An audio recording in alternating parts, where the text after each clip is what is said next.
오늘 여러분과 함께 나눌 말씀은 고린도후서 1장 5절에서 7절 말씀과 빌립보서 2장 5절 말씀으로 이 본문의 내용은 조금 이따 우리가 살펴보기로 하고, 먼저 들어가는 질문으로, 아니 인사로 그 인사 말씀을 고난 많이 받으세요라고 정해 보았습니다.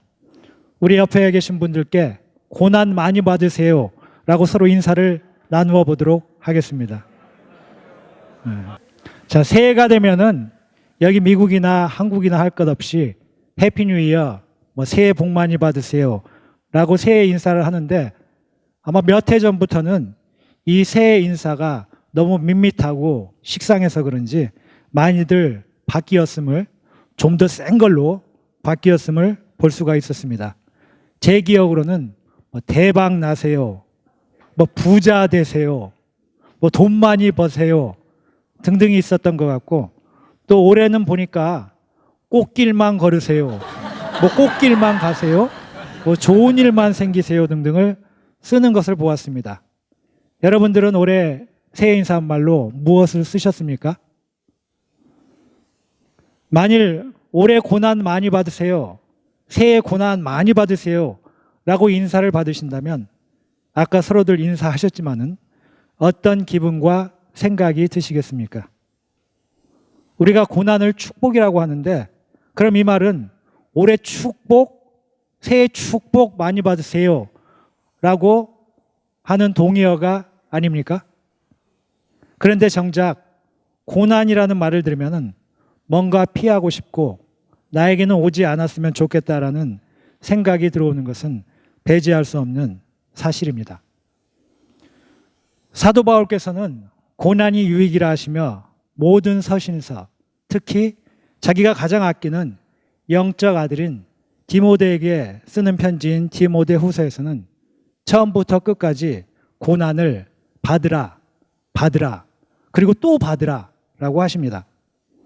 그럼 오늘 이 시간에는 오늘 함께 나눌 말씀의 제목인 고난의 비밀, 고난이 왜 유익이고 축복인지 그 비밀에 대하여, 그리고 우리가 그동안 받은 말씀 속에서 우리 안에 피어난 교회의 꿈은 무엇인지에 대하여 정리하며 함께 나누어 보도록 하겠습니다. 오늘 본문 말씀인 고린도 후서로 들어가기 전에 우리가 말씀 만나기를 통해 보았던 고린도 교회에 보내는 사도 바울의 첫 번째 편지인 고린도 전서에서는 무슨 말씀을 전하였는지를 먼저 간략하게 함께 살펴보기로 하겠습니다. 고린도전서 편지의 시작 1장에 사도 바울은 고린도 교회에 인사를 한 후에 그 다음에는 바로 종말에 대하여 얘기를 하고, 그 종말은 하나님의 은혜, 카리스가 임했다. 그것이 피어나면 카리스마, 나뎀이 피어난다. 그리고 그 나뎀이 피어나면 우리됨이 이루어지는데, 그것이 교회이며 온 우주에 하나님으로 말미암아 하나 된 만물을 교회라 하며, 그 교회가 바로 우리됨, 하나됨을 피우는 것이라는 총체적인 메시지로 이 편지를 시작합니다. 그리고 그것이 오늘 정리하며 나눌 말씀의 결론이기도 합니다. 이미 결론을 말씀드려서 여기서 말씀을 마무리해도 될 것 같으네요. 근데 너무 빨리 끝나면 여러분들이 당황하실 것 같아서 저도 좀 더 천천히 길게 살펴보도록 하겠습니다. 그리고 그런 후에는 그 모든 중심에는 부활이 있다라고 결론을 내리고 있습니다. 그 부활을 만난 사람은, 즉 죽음의 사망 권세가 깨어졌다는 것을 만난 사람은 새 차원, 거듭남의 새 차원이 열린다. 그것이 신앙이고 그것이 부활 생명을 사는 것이라고.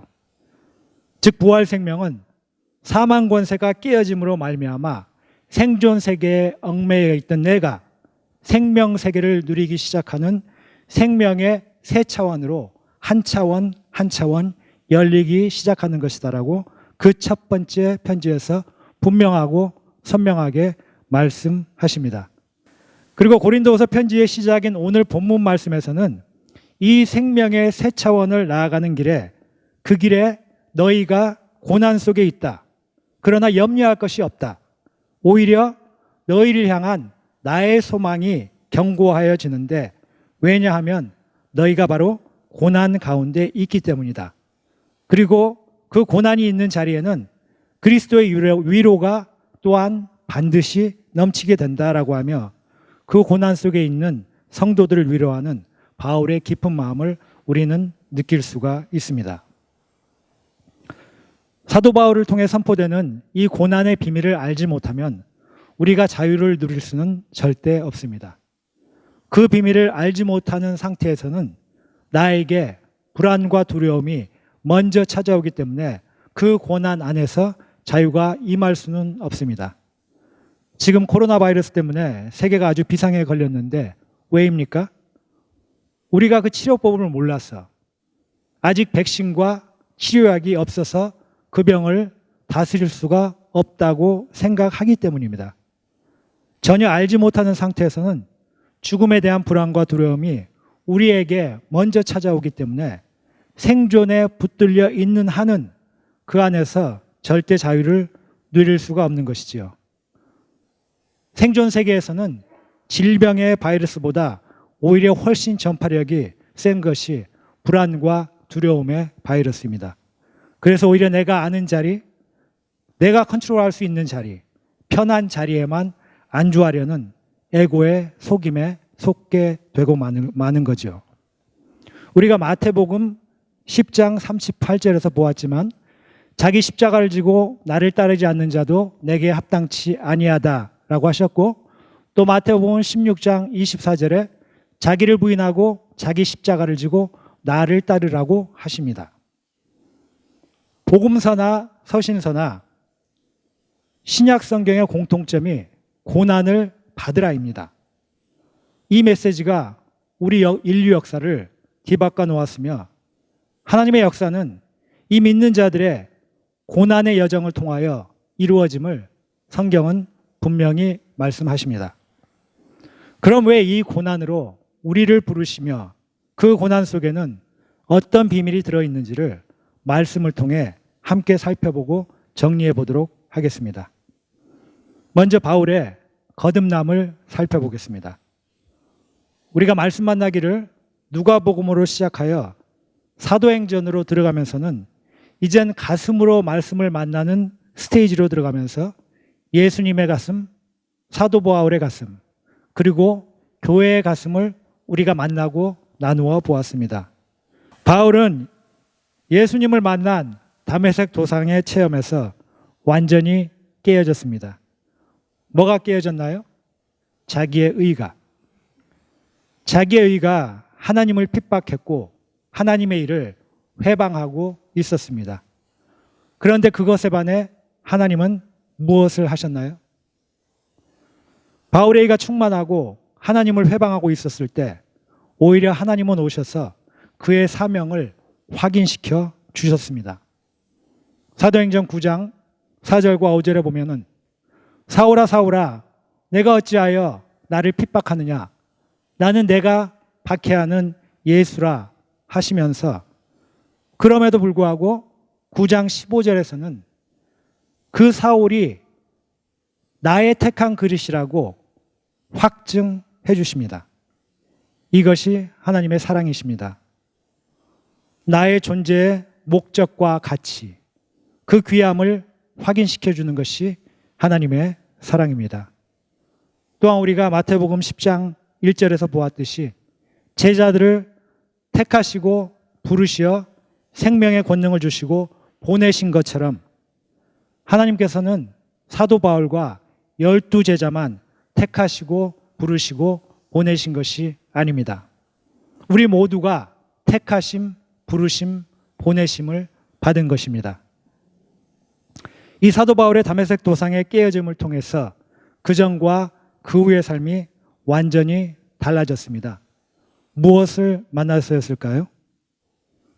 첫째로는 자기의 의로 하나님을 핍박, 회방하고 있었지만 그것을 심판치 않고 정죄함 없이 그대로 받아주시는 하나님의 무조건적인 사랑을 만났고, 동시에 두 번째로는 사도 바울 자기의 존재가 하나님의 섭리 속에서 선명한 목적을 위하여 있는 것이라는 그 사실을 만났습니다. 이것을 사도 바울은 주님의 영광을 만났다라고 말합니다. 어둠 속, 현상 속에 살고 있던 겉사람이 하나님의 빛을, 하나님의 영광을, 하나님의 본질을 만난 것입니다. 고린도서 4장 6절에 어두운 데 빛이 빛이라 말씀하셨던 그 하나님께서 예수 그리스도의 얼굴에 있는 하나님의 영광을 아는 빛을 우리 마음에 비추셨다고 말씀하십니다. 모든 만물을, 그리고 나와 우리를 창조하신 하나님께서 이제는 그 하나님의 영광을 아는 빛을 우리 마음에 비추셨다. 다메섹 도상 이전의 삶에서는 그 영광을 보지 못했습니다. 왜냐하면 나에게 그것을 보는 마음의 빛이 없었기 때문에. 그런데 지금은 이제 정확하게 자기가 만난 것을, 자기가 만난 빛을 우리들에게 전해주고 있습니다. 이 전환이 겉사람에서 속사람으로 전환되는 것입니다. 거듭남입니다. 내 약함을 가리기에 급급했던 거짓된 겉사람으로 살던 내가 내 안에 참 생명, 영원한 생명, 본질의 생명을 살아보기 시작하는 것입니다. 이것을 다른 말로 말하면 사명을 만났다라고 할 수 있습니다. 이제는 거짓된 나의 의를 더 이상 살지 않고 연약하지만 진실된 나됨을 살고 피어내고 누리기 시작하는 것입니다. 사명을 만난 사람, 즉 나됨을 피우는 길을 가는 사람의 특징을 사도 바울을 통해서 살펴보도록 하겠습니다. 첫 번째로는 갈라디아서 6장 14절에 내게는 우리 주 예수 그리스도의 십자가 외에는 결코 자랑할 것이 없으니 라고 하신 것처럼 모든 욕망에서 자유를 누리기 시작합니다. 우리가 마태복음에서 보았듯이 겉사람으로 사는 이유인 사람에게 보이려고의 욕망, 세상 자랑거리 만들려는 욕망에서 자유하게 됩니다.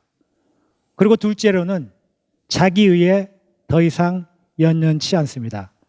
빌립보서 3장 7절에 그러나 무엇이든지 내게 유익하던 것을 내가 그리스도를 위하여 다 해로 여길 뿐더러 라고 말씀하시며 내가 거듭나기 이전, 전환되기 이전에 내게 유익이었던 나의 모든 의가 이제는 다 손해이다. 사람에게 보이려고 그 겉껍질 만드는데 내 인생을 다 허비하였구나 라고 고백하고 있습니다. 뿐만 아니라 세 번째에는 한 걸음 더 나아가 수치와 약함까지도 나의 자랑이 된다. 고린도후서 12장 9절과 10절에서는 내 수치와 약함으로 말미암아 하나님의 의, 하나님의 능력이 나타나기에 그것이 나의 자랑이다. 아시다시피 바울은 자기의 수치와 약함을 떠나가게 하기 위하여 주께 3번이나 간구하였는데 하나님의 대답은 너의 약한 데에서 내 능력이 온전해지지 않느냐라고 하십니다. 그래서 바울은 그 약함을 자랑하고 그 약한 것이 좋다. 왜요? 그 약함으로 인해 내 안에 그리스도의 능력이 머물기 때문이라고 고백하고 있습니다. 내가 약하고 부족할 때, 우리가 약하고 부족할 때 하나님의 사랑을 신뢰함으로 하나님의 온전하여지심이 나타나는 능력을, 그 비밀을 사도 바울처럼 체험하는 우리들 되기를 축원합니다. 이 사명을 사는 사람의 3가지 특징처럼 사명이 나됨을 사는 삶이요, 나됨을 사는 삶이 곧 나의 사명입니다. 겉사람은 껍질입니다. 필요한 것입니다. 하지만 깨어지고 피어날 때가 되었는데 그대로 껍질만 쓰고 있다면 달걀이 부화되지 않으면 썩어지듯이 썩어질 수밖에 없고, 우리가 지지난주에 함께 살펴보았듯이 생명 가꿈으로 나아가기 위해서는 생존이 필요 요소이지만 그 다음 차원으로 나아가는 데는 생존이 필요한 시작점이지 전부가 되어서는 안 된다는 것을, 거듭남은 육체의 삶, 생존 진화에서 하나님의 형상 피우기, 나됨 피우기로의 전환임을 우리가 함께 살펴보았습니다.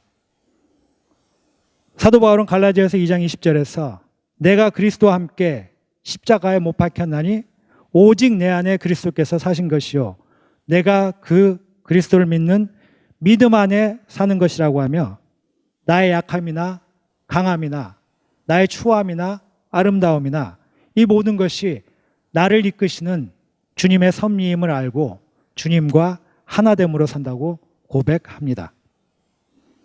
이 고백처럼 하나님의 모든 섭리 안에서 나됨을 사는 사람은 이 모든 것이 하나님이 이끄시고 나를 창조하시고 이끄시며 나를 완성시키시는 길임을 알기에 결국 승리할 것을 알기에 주님의 사랑을 신뢰하며 기쁨으로 고난을 향하여 나아갈 수 있다고 말씀하십니다.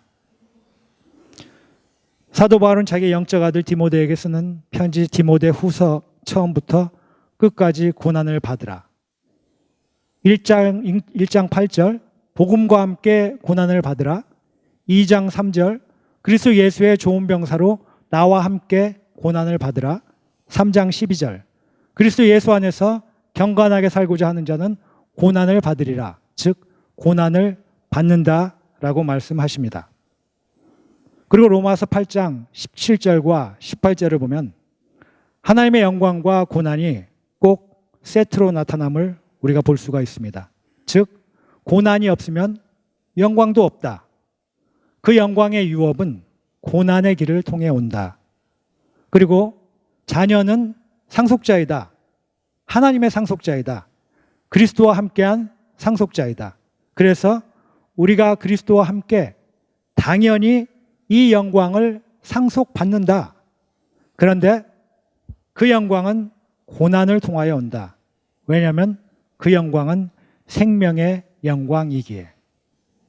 마귀의 속이는 길, 거짓의 길은 쉬운 길, 편안한 길입니다. 그 길이 복의 길이라고. 그러나 성경은 분명하게 말씀하고 계십니다. 생명은 고난 안에서 값지어지는 것이라고. 즉 고난을 통해 유업이 된다고. 그리고 하나님의 자녀, 상속자, 그리스도인의 현재 위치는 고난이라고. 오늘 본문 말씀에서 그 고난은 너희가 위로와 구원을 받게 함이라고.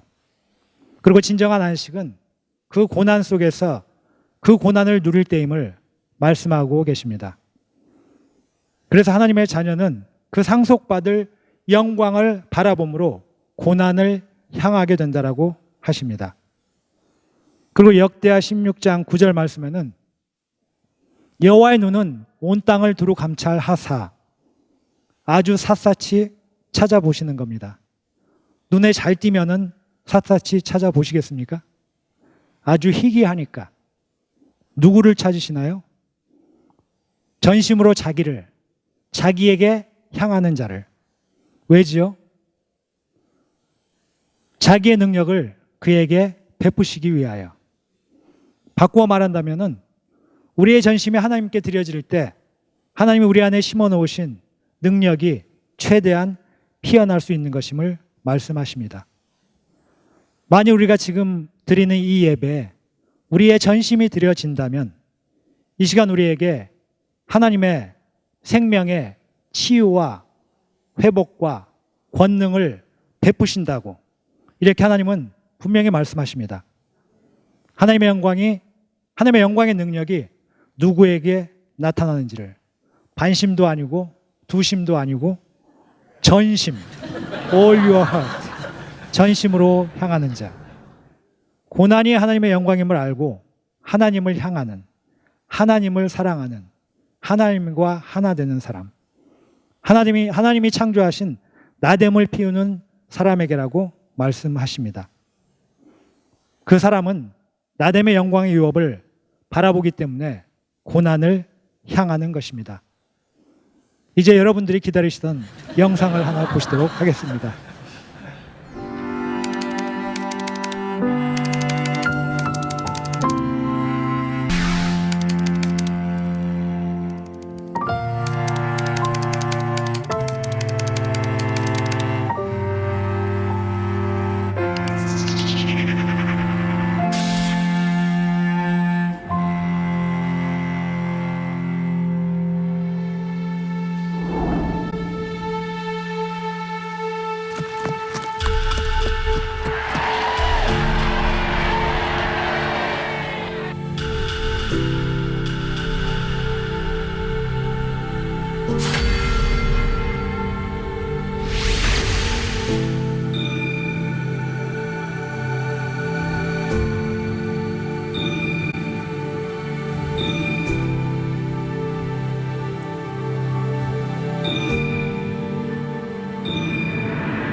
안전하고 평등한 장애인의 사회 참여거든요. 이제 그것을 실현하는데 필요한 그 법안들을 만들어야 되고요.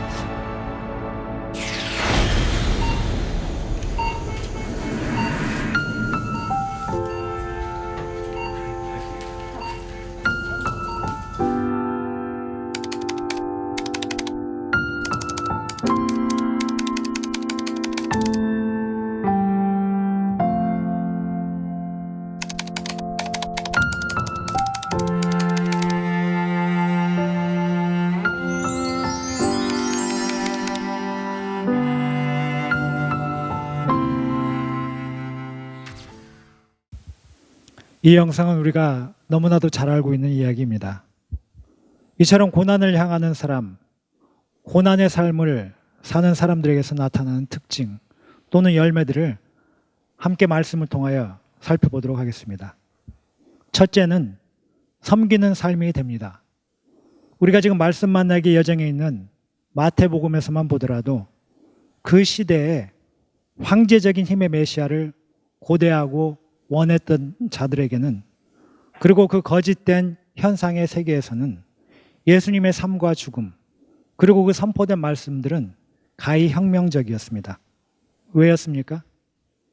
그들이 원하는 힘의 메시아가 아닌 정반대인 종의 메시아였기 때문이지요. 마가복음 10장 44절에서 말씀하신 것처럼 예수님은 종이 최고의 가치이다 라고 말씀하십니다. 그런데 더더구나 그냥 종이 아니고 무익한 종이 되라고 말씀하십니다. 우리 안에 진정한 기쁨은 나로 말미암아 너가 복되어질 때, 또 나로 말미암아 너가 피어날 때입니다. 자녀에 대한 부모의 마음은 모든 것을 다 해줬어도 자녀의 연약함을 볼 때는 더 못해줘서 미안한 마음이 듭니다. 안 그러시나요? 전혀 안 그러신 표정이신데. 둘째로는 우리가 앞에서 보았듯이 이 고난의 비밀을 누립니다. 모든 사람이 편안한 것을 좋아하지만 편한 자리에 있는 사람, 돈 많은 사람을 부러워할지는 몰라도 존경하지는 않습니다. 우리 안에는 생명 씨앗이 있기 때문에, 그리고 그 생명은 고난을 통하여 영광스러워지기에 설령 우리가 그 길을 못 가더라도 그 영광의 자리, 그 고난의 길을 가는 사람을 존경하고 따릅니다. 결국 그 길을 가는 자가 생명의 영광을 누리게 되는 것입니다. 셋째로는 주님의 부르심에 붙들림 받음으로 현재와 지금 here and now를 삽니다. 우리가 사도행전에서 보았듯이 바울의 1차 전도 여행 후 2차 전도 여행은 바울의 뜻과는 달리 하나님이 마게도니아로 보내셨습니다. 그리고 빌립보, 데살로니가, 베레아, 아덴에 실패, 또 실패에 거듭됨에 결국 막다른 골목인 고린도에 왔을 때는 그 실패에 좌절감에 심히 두렵고 떨었다고 고백하는 것을 우리는 만날 수가 있습니다. 그리고 18장 9절과 10절을 보면은 그때 하나님은 바울에게 말씀하셨습니다. 이 성 중에 나의 백성이 많음이라 무엇을 두려워하느냐 담대하게 전하라. 사도 바울이 지금 그 자리에 있는 것은 하나님의 부르심이고 섭리임을, 하나님이 함께 하신, 하나님이 뜻하신 자리임을 말씀하십니다.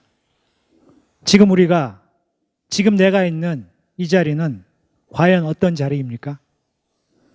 운이 없어서, 학벌이 없어서, 돈이 없어서 더 잘 나가지 못하고 실패한 자리입니까? 하나님 우리에게도 똑같이 말씀하십니다. 하나님의 섭리가 없으면 내가 지금 이 자리에 있을 수 없다고. 지금 이 자리가 하나님이 뜻하신 자리라고. 그 부르심이 우리에게 분명하다면은 어떤 조건, 환경, 상황에도 불구하고 지금 이 자리에서 예수님으로 인해 얼마든지 아름다울 수 있고 우리 안에 있는 그 생명의 아름다움을 피우고 함께 나누어 줄 수가 있습니다. 할렐루야. 지금까지 사도 바울의 거듭남을 통하여 고난이 왜 유익이고 기쁨인지 그 고난의 비밀에 대하여 살펴보았습니다. 이제 우리가 한 걸음 더 나아가 이 거듭남을 통해 이 고난의 비밀을 알고 기쁨으로 그 고난을 향하여 나아가는 사람들로 말미암아 이 역사는 새로워지며 다시금 하나님의 생명을 담는 값진 역사로 창조될 수 있는데 그것이 바로 교회됨 코이노니아라고 할 수 있습니다. 우리 함께 빌립보서 2장 1절에서 5절을 읽어보겠습니다. 시작. 그러므로 그리스도 안에 무슨 권면이나 사랑의 무슨 위로나 성령의 무슨 교제나 긍휼이나 자비가 있거든 마음을 같이하여 같은 사랑을 가지고 뜻을 합하며 한 마음을 품어 아무 애리든지 다툼이나 허영으로 하지 말고 오직 겸손한 마음으로 각각 자기보다 남을 낮게 여기고 각각 자기 일을 돌볼 뿐더러 또한 각각 다른 사람들의 일을 돌보아 나의 기쁨을 충만하게 하라. 너희 안에 이 마음을 품으라. 곧 그리스도 예수의 마음이니. 아멘.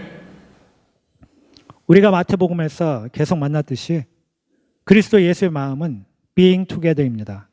함께하는 마음, 하나 되는 마음입니다. 상한 갈대를 꺾지 아니하며 꺼져가는 심지를 끄지 아니하시는 그 사랑의 마음 안에서 내가 나이고 너가 너인 것이 통하는, 그래서 그 통함으로 하나 되어 함께 사는 것이 참 생명, 영생임을 우리가 시편 133편에서도 함께 만나보았습니다. 자, 여러분이 또 기다리시는 영상 두 번째를 또 보시겠습니다. If you were going to invest now in your future best self, where would you put your time and your energy? There was a recent survey of millennials asking them what their most important life goals were. And over 80% said that a major life goal for them was to get rich.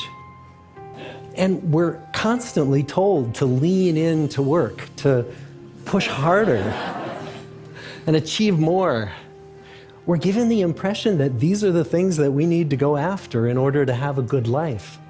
Pictures of entire lives, of the choices that people make and how those choices work out for them, those pictures are almost impossible to get. Most of what we know about human life, we know from asking people to remember the past. And as we know, hindsight is anything but 20/20. But what if we could watch entire lives as they unfold through time?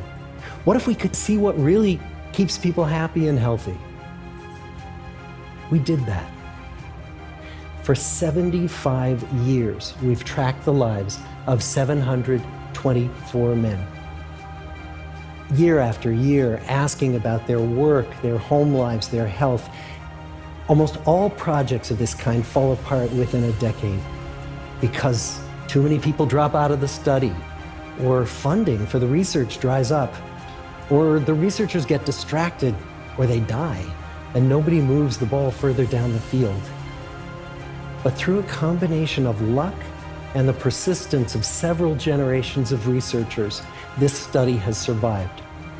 About 60 of our original 724 men are still alive, still participating in the study, most of them in their 90s. And we are now beginning to study the more than 2,000 children of these men. And I'm the fourth director of the study. Since 1938, we've tracked the lives of two groups of men. The first group started in the study when they were sophomores at Harvard College. And the second group that we've followed was a group of boys from Boston's poorest neighborhoods. When they entered the study, all of these teenagers were interviewed, they were given medical exams. We went to their homes and we interviewed their parents. And then these teenagers grew up into adults who entered all walks of life.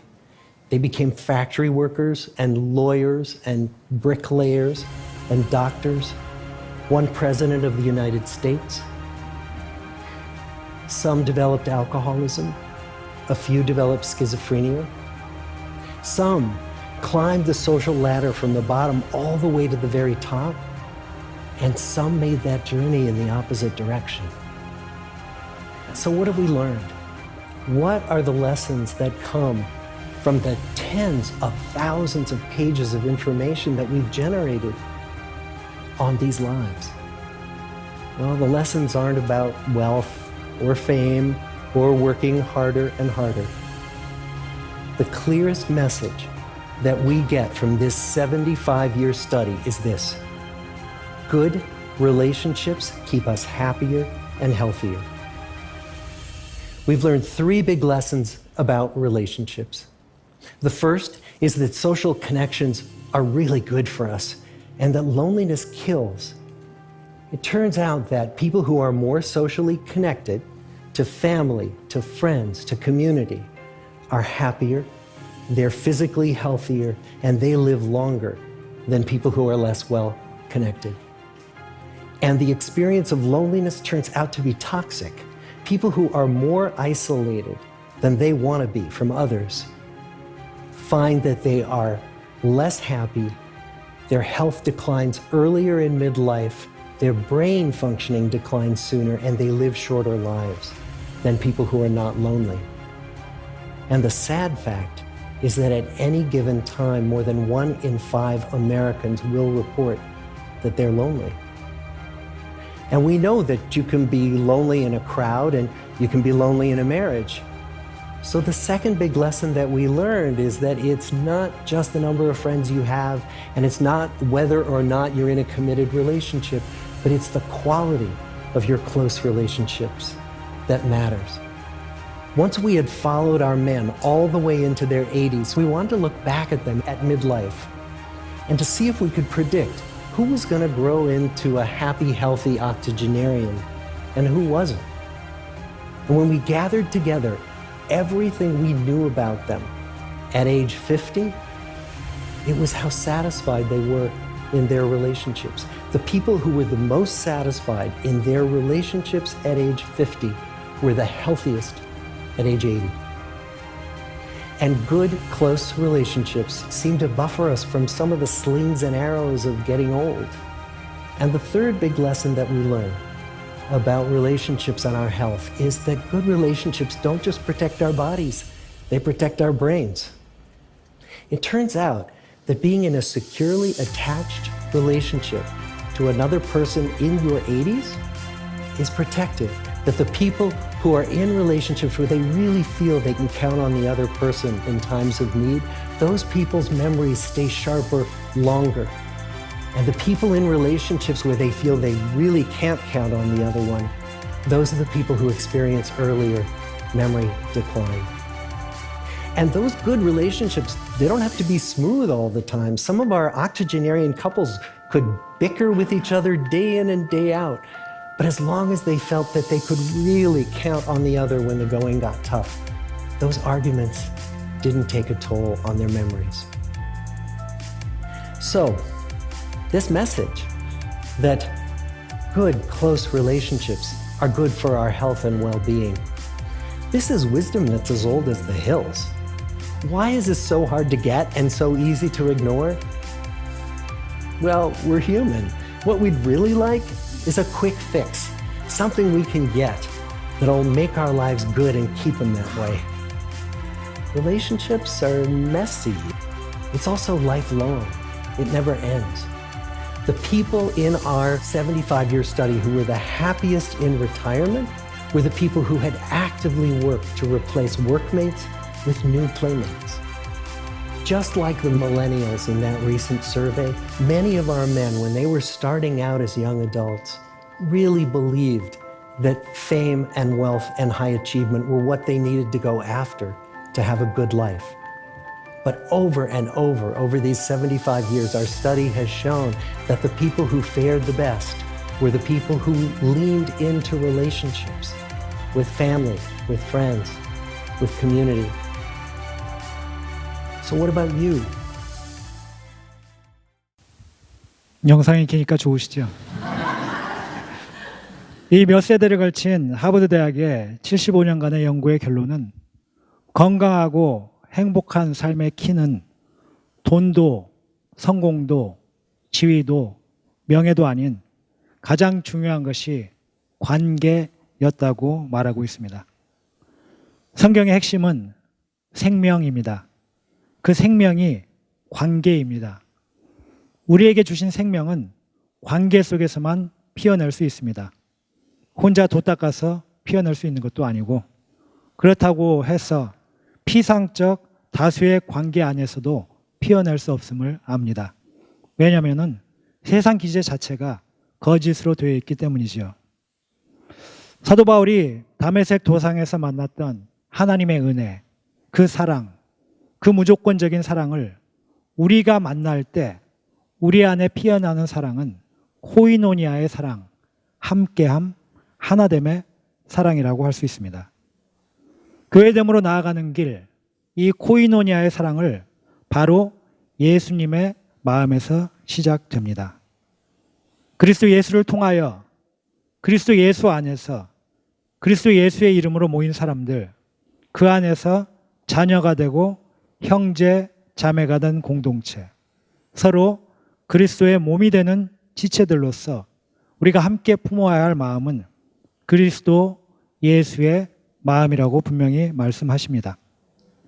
먼저 빌립보서 2장 1절과 2절을 보면은 권면, 사랑의 위로, 성령의 교제, 긍휼과 자비, 이것들은 혼자 살아가는 삶이 아닙니다.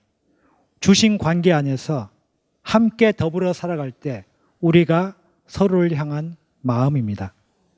그리고 3절과 4절에는 자기보다 남을 낮게 여기는 겸손한 마음, 그리고 자기 일만 돌보는 게 아니라 서로 상대방의 일도 내 일처럼 돌보는 행동이 수반되는 그 마음이 주님의 마음이고 함께하는 마음입니다.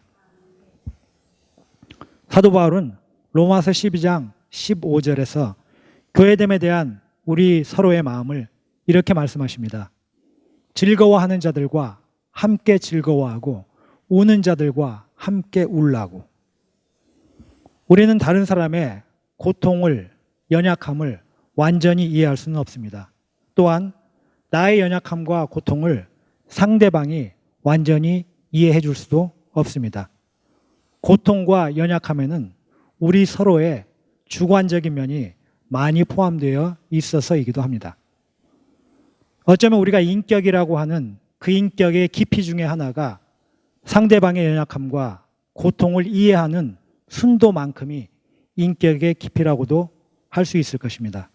요즘에 이것을 공감 능력이라고 합니다. 예수님의 높은 인격은 우리의 연약함과 고통을 우리보다도 훨씬 더 잘 아시고 이해하시며 품어주셨습니다. 우리가 그 수준까지는 아직 안 될지라도 우리는 우리 수준에서 할 수 있는 것이 있습니다. 서로의 연약함과 고통 가운데서 정죄와 판단 없이 주님의 마음을 품고 서로 함께 있어줄 수 있는 것.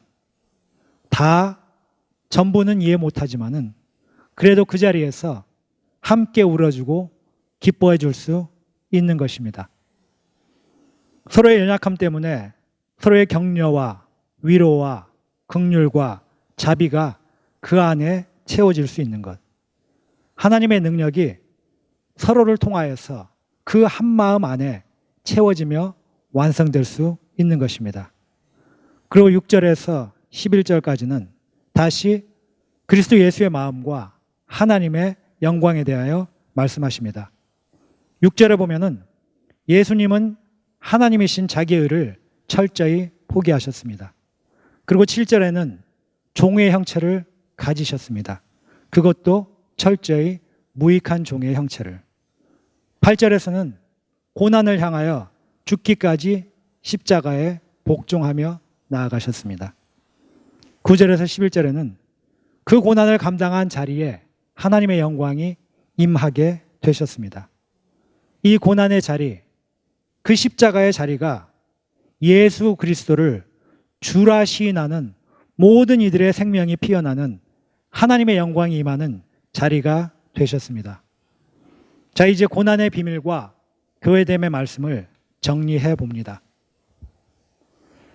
하나님의 사랑을 만난 사람, 즉 나됨을 피우려는 사람들이 하나님의 임재 안에서 주님의 마음을 품으며 두세 사람, 두세 가정이 함께 손을 잡고 고난을 향하여 나됨과 우리됨을 향하여 함께 나아감으로 하나님의 영광을 만나는 것이 교회됨임을 이 시간 확증합니다. 우리는 지난 14년 동안 주님의 말씀을 듣고 배우며 그 교회됨을 우리 가슴에 새겨 왔습니다. 이제는 우리 가슴에 새긴 이 말씀을 삶으로 걸어야 할 때가 되었습니다. 주님이 우리를 새 부대에 새롭게 담아주시는 이 시간, 지금 이 시간을 살지 않으면 실제도 아니고 미래도 없습니다.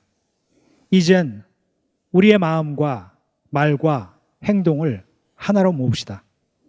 결코 혼자는 갈 수 있는 길이 아닙니다. 우리 함께 가십시다. 한 분의 낙오자도 없이. 우리 서로의 가슴에 그리스도 예수의 마음을 품고 함께 나아가십시다. 우리 이 시간 함께 마음을 모아 기도합니다.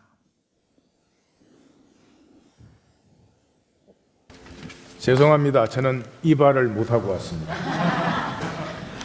선교복을 하겠습니다. 인도는 13.5개 인구를 가지고 있고 7,100개의 미전도 종족 중에 2,300개가 인도에 있습니다. 32%가. 올해 가보고 싶었던 땅입니다. 인더스밸리는 지금으로부터 6,000년 전에 최초의 도시. 하수도가 있고 포장도로가 있고 도시로 들어오는 곳에 톨게이트가 있었던 최초의 도시가 발견된 곳입니다. 그러한 곳의 사람들은 어떻게 살아왔으며 어떻게 자라났을까 굉장히 궁금하고 가보고 싶은 땅이었는데 참 세상에 대한 처참한 절망을 만났습니다. 바로 지금 우리의 이 시간과 같습니다. 우리가 그리스도인이라면 코로나 바이러스에 감염된 분들을 섬기고 도우러 다녀야 될 텐데 우리끼리도 못 모이는 이런 정말 말도 안 되는 거짓 세상에 있는 우리의 모습이 처참하게 느껴졌습니다. 이번 선교의 중심은 교회가 무엇인지 선명하게 보았습니다. 제 마지막 퍼즐이 열린 것입니다. 살아계신 주님과 함께하는 것이에요. 그뿐입니다. 예수님이 이 땅에 오신 것도 함께할 줄 모르는 이 세상에 자기와 함께하심으로 함께함을 회복하신 것이고, 또 가장 마지막 약속도 내가 너희와 항상 함께 있다 하는 것이었습니다. 우리는 예수를 믿어도 천사가 되지 않습니다. 예, 그저 여전히 에고입니다. 이 에고가 어린아이 같이 어울립니다. 주님이 함께 하시는. 그래서 이번 선교의 그 목표를 임재 느끼기로 그렇게 정하고 갔습니다. 그리고 그것을 위하여서는 많은 기도를 드렸죠. 임재에 들어가면 세 가지가 전환되고 세 가지를 즐길 수 있게 됩니다. 이건 지금 시간상 말씀드릴 수 없고, 그럼 결론이 생명적 소비의 삶을 삽니다. 삶은 소비예요. 시간도 소비, 육체도 소비, 내 가진 것도 소비해요. 그런데 어리석은 삶은 결국은 빈손으로 다 소비해야 되는 삶을 움켜쥐려고 살아요. 그게 저주고 멸망입니다. 그럼 어떻게 소비해야 되나? 경험하기 위해서입니다. 이것을 나눔으로 경험하는 것입니다. 내가 경험한 것이 나입니다. 내가 경험한 것이 내 마음이 되고 내 몸이 되는 것이죠. 그래서 성령님의 정권적인 역사를 체험하는 그런 시간이었어요. 공항 도착하자마자 신학교로 가서 강의가 시작됐어요. 원고 한번 다시 살펴볼 시간도 없었어요. 그런데 전하는 저나 통역자나 학생들이나 심지어 우리 선교팀까지도 하나로 교통되었어요. 그래서 우리 와이프가 그러더라고요. 교회 가서도 그렇게 해 이러더라고요. 우리 선교팀은 이러더라고요. 와, 영어로 하니까 더 알아듣기 쉽대. 그 영어 잘 못하거든요. 그게 무슨 역사가 일어나고 있죠? 성령님의 교통이 일어나고 있었습니다.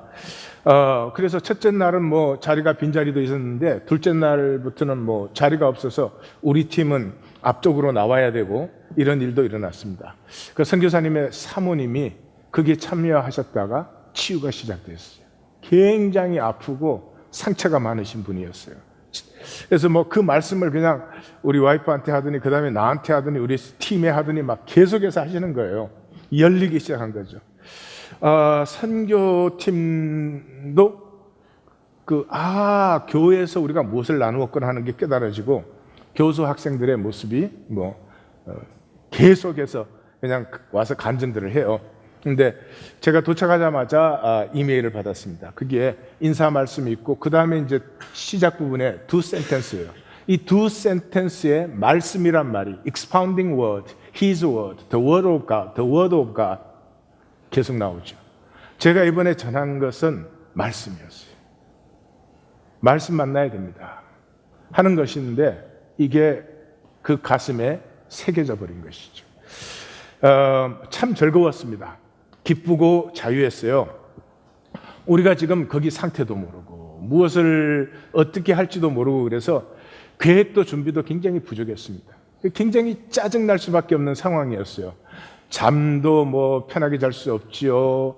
음식 그렇지요. 교통, 이 교통은 그냥 완전히 우리가 거듭남을 경험하는 그런 데고, 뭐 자유가 없죠. 무엇보다도 화장실. 여러분, 아침에 나가면 화장실이 없어. 이게 얼마나 스트레스인 줄 아세요? 굉장히 짜증나는 상황입니다. 그런데 우리끼리 그렇게 느껴져요. 우리가 좀 모자라구나. 너무 기쁘고 즐겁고 그래요. 거기에서 저는 보았어요. 교회라는 곳은 에고가 없어지지 않지만 에고를 잠시 잊어버리는 것이. 잊어버리려고 하면 안 잊어버려지죠. 그죠? 그냥 잠시 잊어버리는 곳이에요. 그리고 선교팀 누구도 요구하지 않았어요. 우리가 선교팀이니까 이렇게 행동해야 돼. 우린 그런 건 일절 없습니다. 예, 그냥 거기 가서 우리 더 배우고 그 사람들 모습에서 우리가 뭐를 깨달아야 되는지를 배웁시다 이러고 갔거든요. 성도님들의 사역도 뭐 미니멈이었죠. 뭘 할 수 있는 것이 어떤 것이 있는지도 모르니까 세부 계획도 없고 리허설도 없었는데 그때 유기적이었어요. 우리 7명 중에 이제 이대영 성도님이 가장 고령자신데 별로 뭐 교회에서도 안 하시잖아요. 근데 거기 갔는데 이대영 성도님이 이걸 찍고 촬영하고 하는데 와, 앵글이 진짜 필요한 앵글을 잡는 거예요. 그래서 그 선교사님이 퓨리처상을 주셨어요. 오늘 감사 연보 하셨을 거예요, 분명히. 이상하죠? 누가 정하지 않았어요. 그냥 어울려 버려요. 우리의 성질과 에고가 없어지지 않았어요. 그런데 아름다웠어요. 기뻐했어요, 계속. 신기할 정도로. 데살로니가 전서에서 제일 마지막에 마감을 세 가지로 표현할 때 제일 첫 번째가 항상 기뻐하라. 기쁨은 가장 높은 에너지 레벨이에요. 기쁨으로 하는 일은 절대로 낭비되지 않아요. 기쁨 없는 예배, 그 예배라고 할 수 없죠. 기쁨은 만사형통의 기. 저는 만사형통이라는 말을 싫어하는데 기쁨만큼은 이 말을 붙여도 됩니다. 기쁨 속에서는 우리의 사랑스러움이 나타나요. 예, 이 어린아이 부분이 나타나기 때문에 우리는 분명히 우리 팀은 부족하고 죄인이고 약하고 그랬어요. 그런데 서로의 만남이 기쁘고 사랑스러웠어요. 예, 거기에서 제가 또 깨달은 것은 육체를 벗은 후에 에고가 없어지지 않아요. 이 문제 저에겐 큰 문제였어요. 에고가 그대로 있습니다. 그런데 이 삶에서 에고를 다스린 사람은 에고가 잘하려는 것, 더 멋있어지고 좋아지려는 것 이런 거죠. 그게 영원한데 나됨이 에고를 다스리기 때문에 이것이 하나님의 영광을 피우는 것이죠. 그런데 에고로 나됨을 억누르는 사람은 영원히 그것을 합니다. 생각만 해도 끔찍스럽죠. 그런데 주의하실 것은 믿음은 쌍방이에요. 하나님께서 그런 은혜를 우리에게 베푸셨어도 그 자리에 있다고 다 받는 건 아니죠. 예, 받는 건 우리 몫이에요. 그래서 예수님이 그랬죠. 내 믿음이 너를 구원했다. 받는 건 우리 몫이에요. 그래서 이걸 받을 때 이 은혜 받음의 체험이 없는 사람은 몸이 아프기도 해요. 왜냐 그러면 현재 내 체질 갖고 받아지지가 않기 때문에. 우리 중에 아픈 분도 나오기도 했지만 저는 기도하고 또 돌아와서 기도하면서 뭐 염려는 하지 않았어요. 그건 하나님의 역사 속에 있는 것이니까. 이 선교를 통해서 본 것은 종교가 만든 삶의 무기력성이에요. 이 힌두교의 그 카스트 제도가 있고 그래서 그런지 종교인들은 너무 무기력해요. 귀찮은 것은 다 피하고 유리해요. 에너지 레벨이 미니멈이에요. 교통이 그 선이 다 그어져 있고 신호등이 있는데 그냥 먼저 밀고 들어가는 거예요. 사람들 걷는데도 그래요. 이 질서대로 하면 훨씬 빨리 가고 편하게 갈 수 있는데 거기에 대한 믿음이 없기 때문에 그냥 사람끼리도 그냥 들이밀고 보는 거예요. 이게 우리가 사는 모습이에요. 그냥 나는 살아야 되니까 들이밀고 봐요. 그렇게 잘 살아지지 않아요. 또 종교는 삶을 정당화시킵니다. 그 겐지스강 화장터에 갔는데 거기서 화장해서 죄를 겐지스강에 뿌리면 윤회에서 해탈된다는 거예요. 그게 미신이죠. 실제가 아닌 걸 실제로 믿는 거죠. 이것도 돈 있는 사람이나 할 수 있어요. 그거 하려고. 평생 살아서 그거 한번 하려고. 저는 가까이 가서 봤어요. 냄새 지독하고 그런데도 그 사람들의 표정, 그 사람들의 느낌 이런 거 다 느껴보고 싶었어요. 아무것도 없었어요. 텅 빈 마음들만 느껴졌어요. 뭐 종교를 갖고 있다면 좀 가치 있게 살아야 되겠다는 것은 실제로 전혀 없었어요. 또 한 가지는 인간의 위대함은 왜 항상 집단적으로 이 제도적으로 표현하는가? 피라미드를 세운다든지 인도 이제 좀 이따 보시겠지만 그 타지마할을 세운다든지 이런 뭐 힘을 표현해가지고 그걸 가지고 사람을 계급화시키는 거죠. 왜 인간의 위대함을 우리 좀 정신적으로, 예? 우리로 말하면 영적으로 이렇게 함께하고 각자 사랑스럽고 아름다워지는데 나누는 왜 그렇게 표현을 하지 않을까? 이 인류는 저주 속에 있는 것이 분명하다. 그리고 무엇보다도 저는 뭐 베다경도 읽고 우파니샤도 읽고 인도로 가기 전에 인도 사상에 대해서는 조금은 아는데 성경은 전혀 다르다. 성경 뭐가 다르죠? 약속입니다. 약속은 사는 것이에요. 약속은 사는 것이에요. 우린 약속 때문에 이 자리에 모였습니다. 근데 살지 않고 이걸 의식으로 만들면, 예? 남편과 아내가 사랑하기로 약속해놓고는 사랑은 하지 않고 그냥 사랑하는 척 귀찮아서 얼마나 비참한 것입니까? 살려고 하면요, 살면 기쁘고 못 살면 애통해져요. 그래서 살아도 못 살아도 새 차원이 계속 열려져 가는 것입니다. 산다는 것은 말씀을 따라 사는 것이죠. 이번 선교에서 저는 우리 하나님교회는 말씀을 만나기는 하죠. 만나고 훈련도 되지만은 만난 말씀을 살아볼 기회가 없잖아요.